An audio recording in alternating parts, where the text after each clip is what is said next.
চারটাও overloaded গাড়ি, over স্পিডেড গাড়ি, over confident আর overtaking. এখন আমাদের ড্রাইভাররা কি আসলে জানে এটা? আমার তো মনে হয় না জানে। যখন কোনো নারী দেখা যাচ্ছে রাস্তায় গাড়ি চালাচ্ছে, যেমন গাড়ি চালাচ্ছে আজ ইদানিং স্কুটিও চালাচ্ছে, তো দেখা যাচ্ছে কন্ট্রাক্টররা তাদেরকে ক্রিটিসাইজ করছে, এই প্লাস্টিক প্লাস্টিক বাই প্লাস্টিক, বা এই নাইকা গাড়ি চালাচ্ছে এই সেই।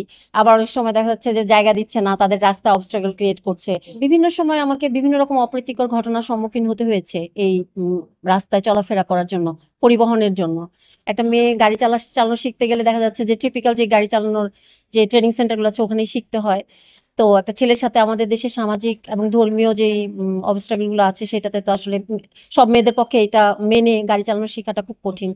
তো যদি একটা মেয়েদের জন্য আমি একটা করতে পারি এরকম প্রশিক্ষণ কেন্দ্র, তাহলে আমি মনে করি যে মেয়েদের অনেক সুবিধা হবে। মানে আপনার কাছে যদি কোনো পুরুষ গাড়ি চালানো শিখতে চায় সেই সুযোগ আছে কিনা? নিশ্চয়ই, বিআরটিসি-কে আমি ধন্যবাদ জানাচ্ছি। ওনারা আমাদেরকে প্রশিক্ষণ দিয়ে তৈরি করেছেন প্রশিক্ষক হিসাবে। আমাদের যে ট্রাফিক সিগন্যাল, ট্রাফিক রুলস, এগুলো সম্পর্কে আমাদের সাধারণ মানুষরাও আসলে পর্যাপ্ত পরিমাণে জানে না, কারণ আমাদের আসলে সেই সুযোগই তৈরি হয় নাই, আমরা সেই সুযোগ তৈরি করতে পারিনি। আসসালামু আলাইকুম, এনটিভির দর্শকদের স্বাগত জানাচ্ছি আমি স্পেশাল করেসপন্ডেন্ট জাহিদুর রহমান। দর্শক, একটি গাড়ির রেপ্লিকা হাতে একজন নারীকে দেখতে পাচ্ছেন, এর একটা কারণ আছে। আমাদের সাথে রয়েছেন নারী চালক প্রশিক্ষক। বাংলাদেশ সরকার সম্প্রতি 36 জন নারীকে প্রশিক্ষিত করেছে। তাদের কাজ হচ্ছে নারীদেরকে গাড়ি চালানো শেখানো। তাদের একজন রেবেকা সুলতানা। ওয়ালটন ফ্রিজ কিনে অনেকের মতো আপনিও হয়ে যেতে পারেন মিলেনিয়াল, সেরা পণ্যের সেরা অফার। তিনি আরো অনেকগুলো কাজে জড়িত, কিন্তু আমরা এই বিষয়ে আজকে কথা বলবো তার সঙ্গে। মিস রেবেকা সুলতানা, আপনার হাতে গাড়ি দেখতে পাচ্ছি। আপনি তো অন্য একটা পেশায় আছেন, তো আপনি প্রশিক্ষককে নাম লেখালেন কেন? আসলে আমি দীর্ঘদিন ধরে কর্পোরেটে আছি, কর্পোরেট জব করি, চাকরির সাথে ইনভলভ আছি, স্টুডেন্ট লাইফ থেকেই করি। তো যেটা হয়েছে যে রাস্তায় চলাফেরা আমাদের মেয়েদের জন্য আসলে অনেক বড় এক ধরনের প্রতিবন্ধকতা আমাদের স্কিল ডেভেলপমেন্টের জন্য। যেমন কোনো স্কিলড একজন ইঞ্জিনিয়ার, সে হয়তো বা তার কর্মক্ষেত্র তার বাসার যেই মানে তার বাসাটা যেখানে, সেখান থেকে অনেক দূরে বলে সে দেখা যাচ্ছে যে সে তার ওই স্কিলটাকে ডেভেলপ না করে যেটা তার জন্য ওই আশেপাশে অ্যাভেলেবেল সেই কাজটা করছে, তার স্কিল ডেভেলপ হচ্ছে না। প্লাস আমাদের যে রোড সেফটি যেই ধরনের মানুষরা পরিচালনা করে, ওনাদের আসলে বেসিক নলেজটা নাই যে কিভাবে করে রাস্তায় গাড়ি চালাতে হবে, ট্রাফিক সিগন্যাল কি, ট্রাফিক আইন কি, আইন ভঙ্গকারী কি কি ধরনের শাস্তি পেতে পারে। তো এগুলো আসলে একজন সচেতন নাগরিক হিসাবে আমার কাছে মনে হয়েছে যে আমাদের সবাইকেই এই মানে এই জ্ঞানটা নেওয়া উচিত যে যেহেতু আমাদেরকে জীবনের প্রতিটি মুহূর্তে যানবাহনের ব্যবহার করতে হয়। একটা শিশু যখন জন্মায় তখন সে হাসপাতাল থেকে বাসায় আসে একটি কোনো যানবাহনে, আবার যখন একজন মানুষ মারা যায় তখন কিন্তু সে কবরস্থানে যায় একটা যানবাহনে করেই। তো যেটা হয় যে যানবাহন আমাদের জীবনের সাথে ওতপ্রোতভাবে জড়িত। শিল্প বলেন, সংস্কৃতি বলেন, যে কোনো কিছুর সাথে সে যানবাহন ছাড়া আমরা আমাদের জীবনের একটি মুহূর্ত কল্পনা করতে পারি না, তাই না? অথচ সেটা কি পরিমাণ অরক্ষিত, মানে আমাদের যারা চালক আছেন ওনারা আসলে আমরা তাদেরকে সেই সুযোগই সৃষ্টি করে দিতে পারিনি যে রাস্তায় আসলে ঠিক মতো প্রপার ওয়েতে কিভাবে গাড়ি চালাতে হবে। গাড়ি চালানোতে যদি সে নিয়ম না মানে তাহলে আইন ভঙ্গ করার শাস্তি তার কি। আমাদের যে ট্রাফিক সিগন্যাল, ট্রাফিক রুলস, এগুলো সম্পর্কে আমাদের সাধারণ মানুষরাও আসলে পর্যাপ্ত পরিমাণে জানে না, কারণ আমাদের আসলে সেই সুযোগই তৈরি হয় নাই, আমরা সেই সুযোগ তৈরি করতে পারিনি। আমাদের এডুকেশন সিস্টেমের সাথে ট্রাফিক রুলস, ট্রাফিক নামে কোনো চ্যাপ্টারই নাই। মানে আমাদের শিশুরাও জানে না আসলে কিভাবে করে রাস্তায় চলাফেরা করতে হয়।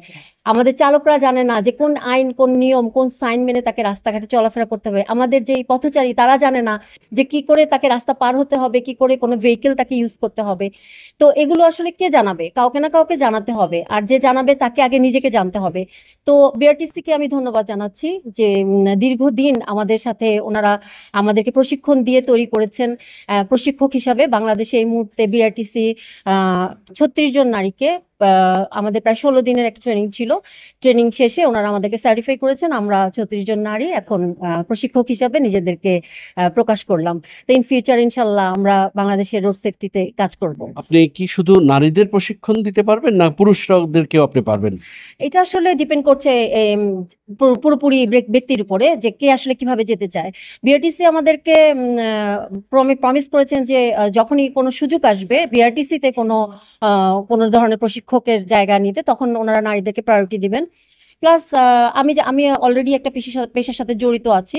তো আমি দেখা যাবে যে যখনই কোনো অর্গানাইজেশন কোনো সেমিনারের আয়োজন করছে বা যদি কখনো বিএটিসি আমাকে ডাকে বা আমার মতো অন্য যারা অন্যান্য পেশার সাথে জড়িত আছে, আমরা সবসময় অ্যাটেনশন থাকবো যেন আমরা ওনাদেরকে সেইভাবে করে প্রশিক্ষণ দিতে পারি।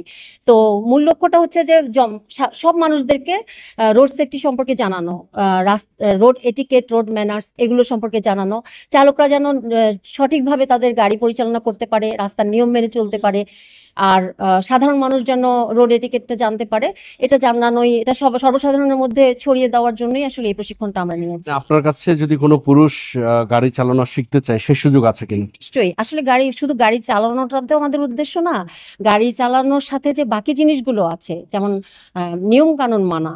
হ্যাঁ, চালানো তো অপারেট করা যে কোনো মানুষই যে কোনো জিনিস মোটামুটি অপারেট করতে পারে, কিন্তু তার সাথে তো কিছু রুলস রেগুলেশন, আইন কানুন জড়িত।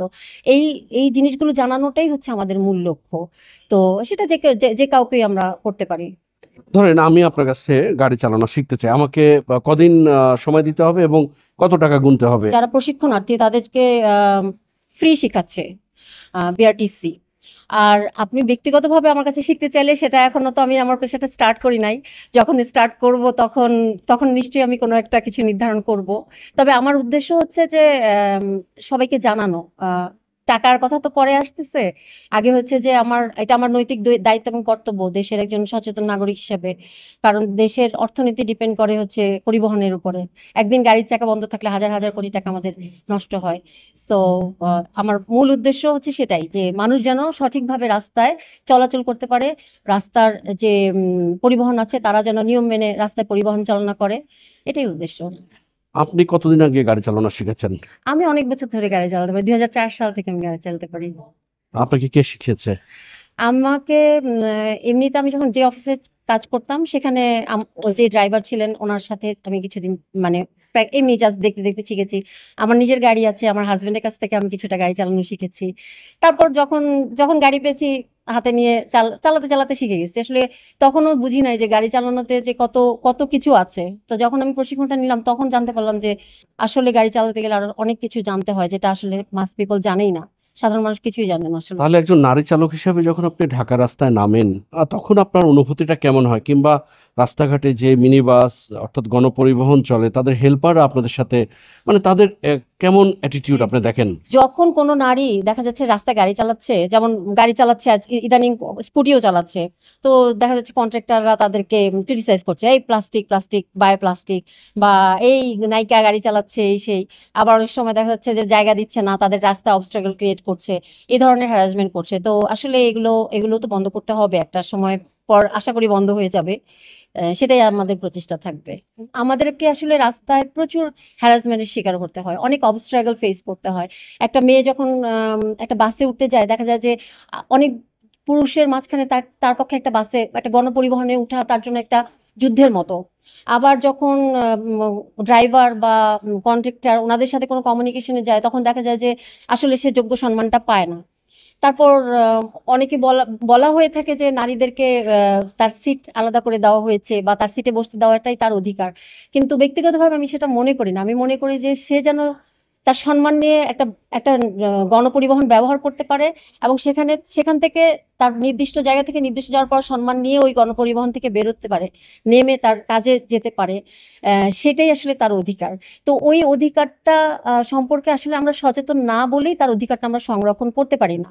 কারণ যারা আসলে আমাদের দেশে এই মুহূর্তে গাড়ি বা কি বলে এটাকে, যে গাড়ি চালায় পরিবহন সেক্টরের সাথে ইনভলভ, ওনারা আসলে কোন প্রশিক্ষণ ছাড়াই এসছেন, আর এমন একটা জায়গা থেকে এসছেন যে ওনাদের আসলে এই জিনিসগুলো জানার কথাও না। কারণ ওনারা তো আসলে ওস্তাদের কাছ থেকে গাড়ি চালানো শিখেছে, ওনারা তো আসলে প্রপার ওয়ে থেকে গাড়ি চালানো শিখে নাই। ওনারা হয়তো বা কোনো একটা সোর্স থেকে লাইসেন্সটা করে ফেলেছে, কিন্তু আসলে লাইসেন্স করবার জন্য যে গুণগুলো তার মধ্যে থাকা দরকার সেগুলো তো ওদের মধ্যে নাই। তো খুব স্বাভাবিক যে ওনার কাছ থেকে আমরা মানে ওই একজন চালক বা একজন কন্ডাক্টরের কাছ থেকে আমরা ওরকমই ফিডব্যাক পাবো। কারণ ওর তো জ্ঞানের পরিধি খুবই সীমিত। একজন মাকে একজন বোনকে যে সম্মান দিতে হয়, ওনার পক্ষে তো ওনার সোসাইটি থেকে সেটা জানা সম্ভব না। এটা ওনার দোষ না, এটা হচ্ছে আমরা তার জন্য শিক্ষার সুযোগ করতে পারি নাই, তাকে শেখানোর আমরা ব্যবস্থা করতে পারি নাই। তো ইনশাল্লাহ ইন ফিউচারে আমরা সে ব্যবস্থা করে ফেলবো খুব তাড়াতাড়ি। সরকার যেহেতু উদ্যোগ নিয়েছে, ধন্যবাদ বাংলাদেশ গভর্নমেন্টকে, এবং বিআরটিসি কে যে ওনারা সউদ্যোগে এই কাজটি করছেন, মেয়েদের জন্য এই কাজটি করছেন। আমি আশা করছি যে এটা মেয়েদের স্কিল ডেভেলপমেন্টে প্রচন্ড পরিমাণে সহযোগিতা করবে। যখন কোনো নারী দেখা যাচ্ছে রাস্তায় গাড়ি চালাচ্ছে, যেমন গাড়ি চালাচ্ছে আজ ইদানিং স্কুটিও চালাচ্ছে, তো দেখা যাচ্ছে কন্ট্রাক্টররা তাদেরকে ক্রিটিসাইজ করছে, এই প্লাস্টিক প্লাস্টিক বায় প্লাস্টিক, বা এই নাইকা গাড়ি চালাচ্ছে এই সেই। আবার অনেক সময় দেখা যাচ্ছে যে জায়গা দিচ্ছে না, তাদের রাস্তায় অবস্ট্রাগল ক্রিয়েট করছে, এই ধরনের হ্যারাসমেন্ট করছে। তো আসলে এগুলো তো বন্ধ করতে হবে, একটা সময় পর আশা করি বন্ধ হয়ে যাবে। সেটাই আমাদের প্রচেষ্টা থাকবে। মেয়ে গাড়ি চালানো শিখতে গেলে দেখা যাচ্ছে যে টিপিক্যাল যে গাড়ি চালানোর যে ট্রেনিং সেন্টারগুলো আছে ওখানেই শিখতে হয়। তো একটা ছেলের সাথে আমাদের দেশের সামাজিক এবং ধর্মীয় অবস্ট্রাগল গুলো আছে, সেটাতে তো আসলে সব মেয়েদের পক্ষে এটা মেনে গাড়ি চালানো শেখাটা খুব কঠিন। তো যদি একটা মেয়েদের জন্য আমি একটা করতে পারি এরকম প্রশিক্ষণ কেন্দ্র, তাহলে আমি মনে করি যে মেয়েদের অনেক সুবিধা হবে।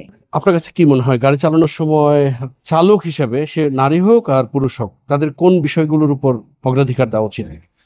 গাড়ি চালানোর সময় প্রথমেই হচ্ছে তার গাড়ি চালানোর বিষয়ে দক্ষতা থাকতে হবে অবশ্যই। তার রোড সেফটি, তারপর রুলস, ট্রাফিক রুলস, তারপর তার যে শাস্তি, ট্রাফিক রুল ব্রেক করলে তার যেসব শাস্তি হতে পারে। তার চেয়ে বড় কথা হচ্ছে যে তাকে একজন সেনসিটিভ হিউম্যান বিং হতে হবে, যে আমি গাড়ি চালাচ্ছি, আমার গাড়িতে অনেকগুলো মানুষ আমার যাত্রী, তাদের সবার দায়িত্ব আমার, এবং আমি যে রাস্তা দিয়ে গাড়ি চালাচ্ছি সে রাস্তায় যারা চলাচল করছে তাদের দায়িত্ব আমার। এই সেনসিটিভিটিটা তার মধ্যে থাকতে হবে, তাহলে আমি মনে করি যে একজন দক্ষ ড্রাইভার তাকে আমি বলতে পারি। আপনি তো স্টার সিনেপ্লেক্সের একজন ব্যবস্থাপক হিসেবে দীর্ঘদিন কাজ করছেন, সিনেমা মানুষ আপনি। তো হঠাৎ করে আপনি নিজেই গাড়ি চালাতেন, তো হঠাৎ করে আপনার এই শখ জাগলো কেন যে আপনাকে প্রশিক্ষক হতে হবে? ওই যে বললাম আমি ছোটবেলা থেকেই কাজ করি, চাকরি করি, রাস্তাঘাটে চলাফেরা করি। তো বিভিন্ন সময় আমাকে বিভিন্ন রকম অপ্রীতিকর ঘটনার সম্মুখীন হতে হয়েছে এই রাস্তায় চলাফেরা করার জন্য, পরিবহনের জন্য। তা আমি চাই না যে ভবিষ্যৎ প্রজন্ম এই ধরনের অবস্ট্রাগলের জন্য তাদের প্রতিভার বিকাশ ঘটাতে যেন তারা কোনো রকমের প্রবলেম ফেস না করে। আমি চাই যে নারী হোক পুরুষ হোক সবাই যেন সুষ্ঠুভাবে তার নিজের স্কিল ডেভেলপমেন্ট করতে পারে, তাকে যেন পরিবহনের প্রবলেমের জন্য অ্যাটলিস্ট তার সামনে আগানো বন্ধ না হয়। তো এটাই আমার উদ্দেশ্য। যে আপনি যেহেতু প্রশিক্ষক, আপনার কাছে কি মনে হয় যে দুর্ঘটনাগুলো এত ঘটে, ঠিক মানে কোন কারণটার জন্য বেশি দুর্ঘটনা ঘটে? মূল কারণ হচ্ছে না জানা, না জানার কারণে, মানে কি কারণে দুর্ঘটনাটা ঘটে যে গাড়িটা চালাচ্ছে সে নিজেও জানে না। যেমন আমাদেরকে শেখানো হয়েছে 3-4টা ওভারলোডেড গাড়ি, ওভার স্পিডেড গাড়ি, ওভার কনফিডেন্ট আর ওভারটেকিং। এখন আমাদের ড্রাইভাররা কি আসলে জানে এটা? আমার তো মনে হয় না জানে। জানে? মনে হয় না জানে। মানে ওভার স্পিড, সে মনে করে আমি অনেক ভালো গাড়ি চালাতে পারি, আমি ওভার স্কিলড। সো সে ওভার কনফিডেন্ট, সে ওভার স্পিডে গাড়ি চালায়, সে ওভারটেকিং তো একদম খুবই ডাল ভাত ওদের কাছে। আর ওভারলোডের তোরা করে ওভারলোড করলে কি হবে, গাড়ি তো নিতেই পারছে, এটা ওদের কাছে কিছু না। কিন্তু দুর্ঘটনার মূল কারণই কিন্তু এটা। আপনাকে অসংখ্য ধন্যবাদ। এনটিভির দর্শকদের জন্য কি বলবেন? ধন্যবাদ সবাইকে। সবাই আমার জন্য দোয়া করবেন যেন আমি ভবিষ্যতে যেই প্রশিক্ষণটি নিয়েছি, বিআরটিসি কে ধন্যবাদ যে ওনারা আমাদেরকে এই প্রশিক্ষণটি দিয়েছে, এবং এই প্রশিক্ষণটি যেন আমি দেশের কাজে লাগাতে পারি, আমাদের নারী উন্নয়নে কাজে লাগাতে পারি।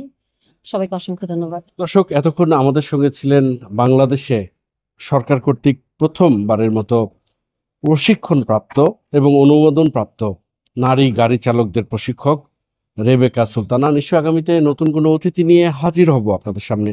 ততক্ষণ পর্যন্ত সবাই ভালো থাকবেন, সুস্থ থাকবেন, এনটিভির সঙ্গে থাকবেন। আল্লাহ হাফেজ।